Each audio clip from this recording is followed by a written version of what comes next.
On a des adversaires et des adversaires potentiels qui ont appris à opérer sous le seuil du conflit armé.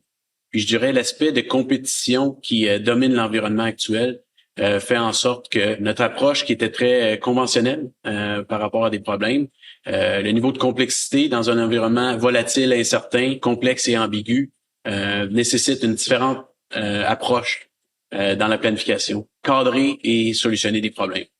Ouais, je pense qu'un des problèmes qu'on a présentement, c'est qu'on a une approche très linéaire pour solutionner des problèmes puis pour arriver avec une planification détaillée.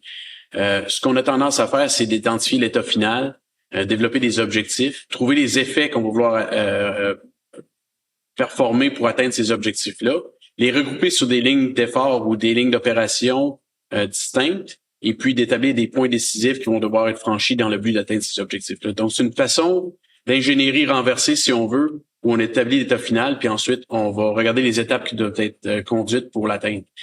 Ça fonctionne très bien pour un problème simple et compliqué, mais ça fonctionne pas très bien pour un problème qui est complexe ou chaotique.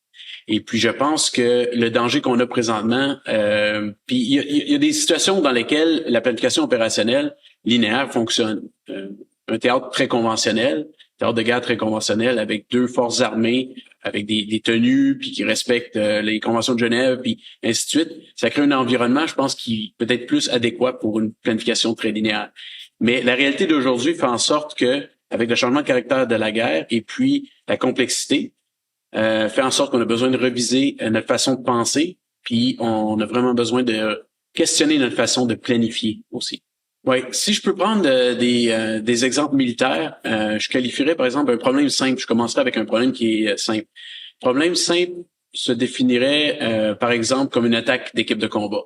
Donc, que ce soit une opération offensive, défensive ou de transition. Les opérations au niveau tactique d'une équipe de combat sont relativement simples. Un arraisonnement d'un navire, que ce soit une insertion héliportée, que ce soit des actions directes de forces opérationnelles spéciales, c'est quand même des opportunités puis des problèmes relativement simples.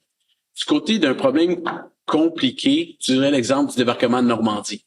Donc, une opération combinée et interarmée d'envergure où, par exemple, on a un plan de déception, on a l'emploi des forces spéciales, on a une insertion aéroportée, on a la saisie de points vitaux, terrain clé, terrain vital en Europe. On a une chaîne logistique importante, on a des lignes de communication maritimes et aériennes aussi très importantes.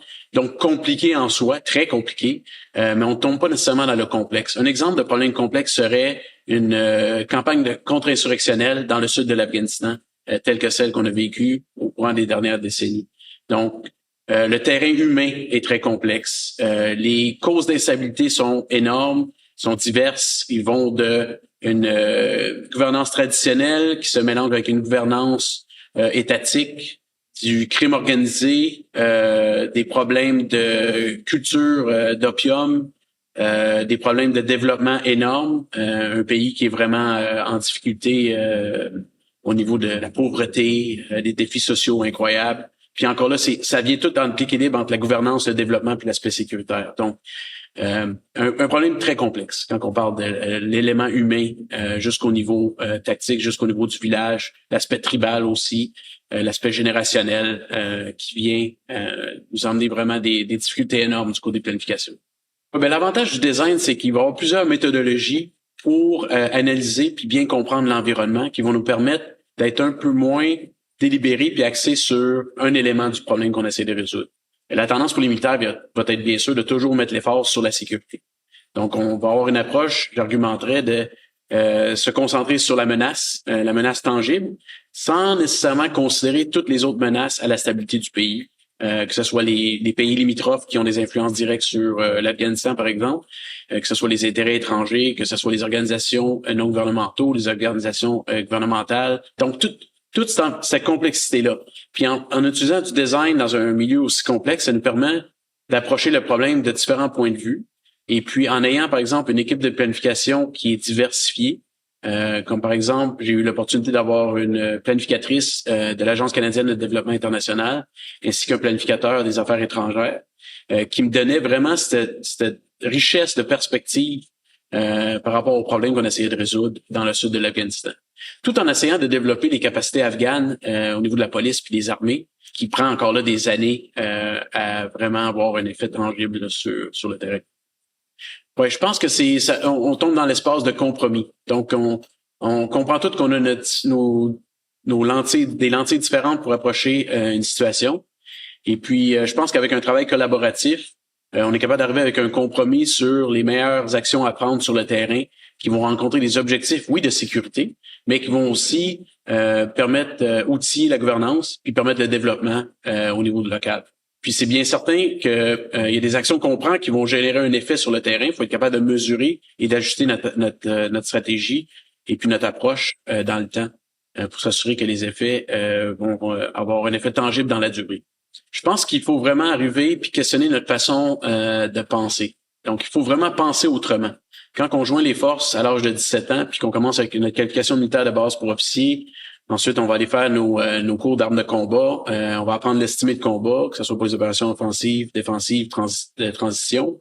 Puis ensuite, on va apprendre, par exemple, l'art opérationnel, puis la stratégie. On va vraiment être moulé dans une approche de planification qui est très déterminée. Faut vraiment se remettre en question, penser autrement sur comment qu'on approche. Puis il faut considérer tous les facteurs qui ont un impact sur le système en tant que tel. Donc, on peut pas simplement regarder un problème d'une façon purement sur la sécurité et la défense. Il faut considérer les facteurs économiques, les facteurs sociaux, les facteurs générationnels. Le terrain humain devient par ce quoi très important. Il faut questionner comment qu'on pense puis comment qu'on planifie. Puis dans un monde idéal, on crée une équipe de planification, une équipe de design qui est très diversifiée. Diversifiée dans le genre, diversifiée dans les générations, la race, parce qu'on va tout avoir une perspective différente. C'est ça qui va amener la richesse à l'équipe. Puis c'est là où vraiment ça devient un besoin opérationnel d'avoir cette richesse-là pour approcher des problèmes complexes.